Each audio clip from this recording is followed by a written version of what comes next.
And welcome back. Well, it was a fairly warm day today, although the good news is that dry air has moved on in earlier today. And so we started to clear on out. Unfortunately, that's what brought our temperatures up. 94 degrees in Meridian today. 74 was this morning's low. No precipitation. Of course, we don't need any. We're still well above average for this time of year. Tonight's forecast with those clear skies and that dry air, we're going to cool off into the lower 60s. So about 10 degrees difference than what we experienced over the past week or so. Winds out of the northeast, pretty calm overall. So if you do have any outdoor plans tonight, you might want to take a light jacket along with you. Highs for tomorrow, pretty much near average. We'll be in the lower 90s, maybe a few upper 80s. Winds still out of the northeast. Under those mostly sunny skies, it is going to be a beautiful day to get out and just enjoy it. It might be a little warm at times. Our heat index should be below 100 degrees. I know that I make it sound like a good thing because it is, but still hot nonetheless. But the good news is, again, we're going to have these conditions for a little while longer. That front passed right on through, now going into the Gulf of Mexico.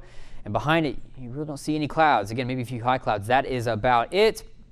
And of course, I know everybody's already looking at it. There is Dorian just now passing, or excuse me, just earlier this evening passed over the east coast or near the east coast of Puerto Rico. Don't worry, we'll talk about Dorian and how he will impact us coming up over the weekend. Radar satellite today, yeah, over the past several hours, really not seeing anything. If we zoom on out, you can see some showers way down to our south and to our west. Again, that is associated with that front. But the entire state of Mississippi right now is clear. We are liking that. And also our future radar going in tomorrow with this dry air. I didn't want to show this to you because I expect storms to pop up. I want to show it to you because I don't expect storms to pop up. Really nothing showing up, maybe a few high clouds. That would be about it. Again, your Thursday is just looking wonderful, as well as your Friday. And then getting to the weekend next week, let's talk about Dorian. So, of course, Dorian's passing in the Atlantic Ocean right now. Here is Puerto Rico. Remember yesterday, a lot has changes from yesterday. The track had it taking it, the track was taking Dorian. I have trouble with that word for some reason. Was taking Dorian in between Hispaniola and Puerto Rico. And then last night, shifted up to the north and to the east, passed right near the east coast of Puerto Rico. And it did weaken a little bit, still was a hurricane nonetheless. And unfortunately, over the past several hours, if you watch, the center of circulation is right here. You see how we kind of have this red starting to move around. You can see a little bit of an eye forming.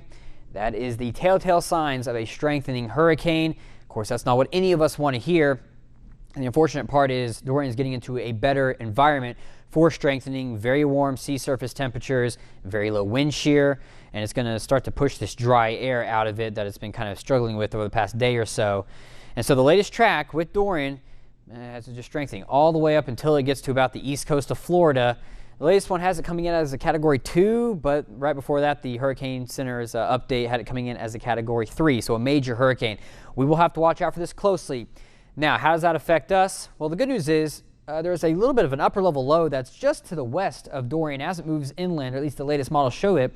And so that should keep Dorian down to our south and to our east. We're still talking about some rain across our viewing area, but not nearly as much as what we would experience if Dorian were to hit land. And we can show that to you as we go on into the weekend. Temperatures remaining near average, and will remain near average on into next week with slight chances of showers and thunderstorms each and every day during the first half of the week.